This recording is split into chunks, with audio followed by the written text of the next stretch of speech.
For somebody who doesn't know how to start, Yeah.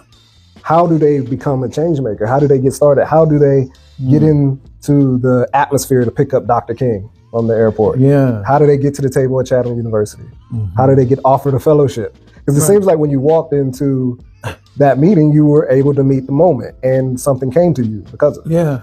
So And that's how? I mean, the last thing I expected over the death of Dr. King was to be offered a fellowship Right. on the day of his death. Let me give you the subject of a sermon, Okay. if I may. Reverend Dr. Johnny Monroe, who eulogized my mom. Dr. Monroe, Yeah. when I was considering running for the NACP presidency, had a sermon. My mom invited me to the service at Grace Memorial Presbyterian Church in the Upper Hill District. I'm sitting there in the pew, and Reverend Monroe talked about the question, are you a thermometer or a thermostat? And at first I thought, well, that's kind of a silly question. At one point he called a young person up and he said, what is this on the wall? And the point was, do you just tell the temperature? Or do you change it? Or do you set the temperature? Right. Or help set the temperature? It was a very heavy question when you think about it. Big difference. Anybody can say, oh, isn't it cold? On the bottom of our strategies for change, building more peaceful community, anti-violence book, the one is 142 pages, 833 strategies, impacting violence. At the bottom it says, moving from complaint to possibility. Absolutely. Yes. From planning to implementation. Quite often we as Black folks, and people in general, but sometimes we as Black folks stay in complaint. And we can say, how, isn't it terrible what's happening to us? Isn't it terrible what white people did to us? Some white people did horrible things to us. My great-grandfather was a slave, part of his life. For 20 years of my life, Black people could not vote in every part of this country. The 65 voting rights came in. I was born in 1945, so 20 years of my life, Black people do not vote across the country. But we often, as Black folks, stay in complaint, do not consider possibility. Yeah. Like, okay, we have complaints, we have problems, blah, blah, blah. Problems for decades and hundreds of years. So what do we do about it? Right.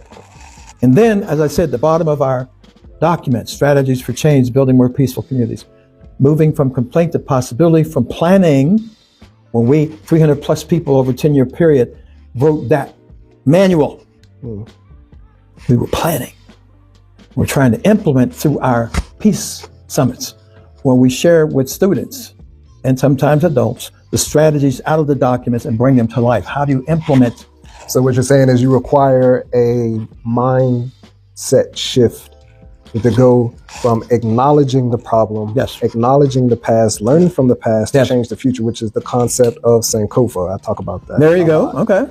And it's a mindset shift of this has happened. What are we going to do about it? What are we going to do about it? Not a continuous denigration. And I'll even say my biggest point to that part of the conversation is psychologically, we got to remember that our brains are sponges.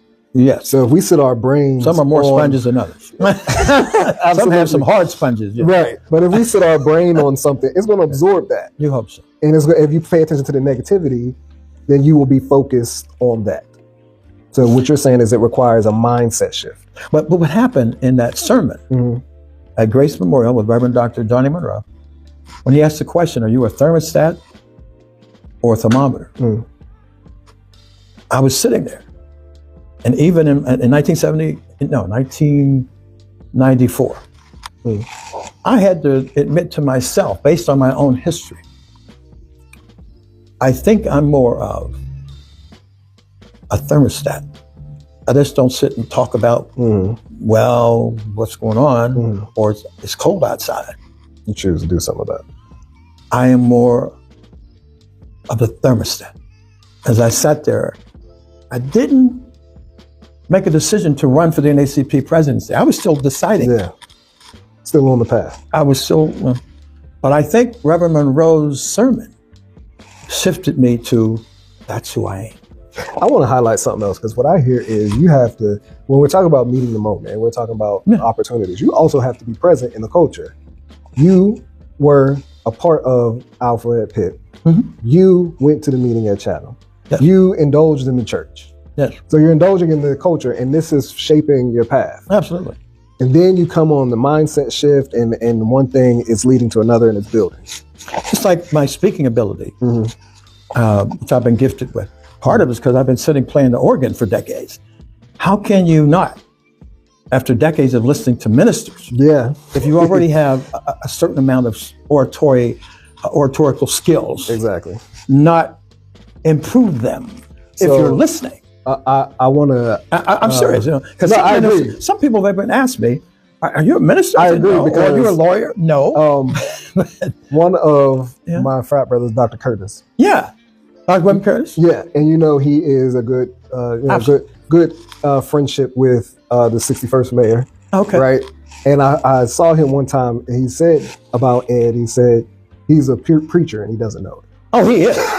Absolutely. Yeah, it's how he speaks. It's that oration. Ed Gandy definitely has great oratorical skills. Yeah. And a bit of a preaching orientation to how he presents his passion, Absolutely. which I respect and appreciate. So BPEP was born out of the issue of moving from complaint to possibility. In the mid-'80s, believe it or not, we had no black people on city council. We did in the past. We had 2 the last time. In the mid-'80s, we had no blacks on city council. I was at a session, had nothing to do with the University of Pittsburgh. It was an educational thing outside of the university. And we were asked to name a complaint in life and create a project around the complaint. It could be a complaint, I need a new relationship, I need a new job, I need a new house, a new apartment, a new car, whatever. Or it could be a complaint around with the world around you. I chose the world around me. I didn't like the fact that we had no black people on city council. So I stood up in front of this group. I think usually we had about, I'm thinking maybe 60 or so people in this course. And I said, I made it up in front of mainly white people. Yeah. And I said, I'm going to start this project called BPEP. I just made it up. And the game is going to be black people vote in each and every election. Our initial slogan was, blacks are registered and vote in each and every election. It moved to African Americans are registered and vote in each and every election. We moved to African Americans vote in each and every election, to we vote in each and every election. We've done all that. Yeah. I made it up based on an upset. Yeah. It pissed me off that we didn't have any black people on city council. Right. Okay. Now we're 40, going on 41 years later now with the project, and with the blessing of the people with whom I work over the decades, we're a project that I think is known as one of the more advocacy organizations for black people in the region. Yeah. But it was all based on me making up stuff in a positive way. You know, But that's creativity. That's using the tools that you have Yes. to implement action. Because you had to stand up, you had to say it, and then later you brought it to life. I mean, it was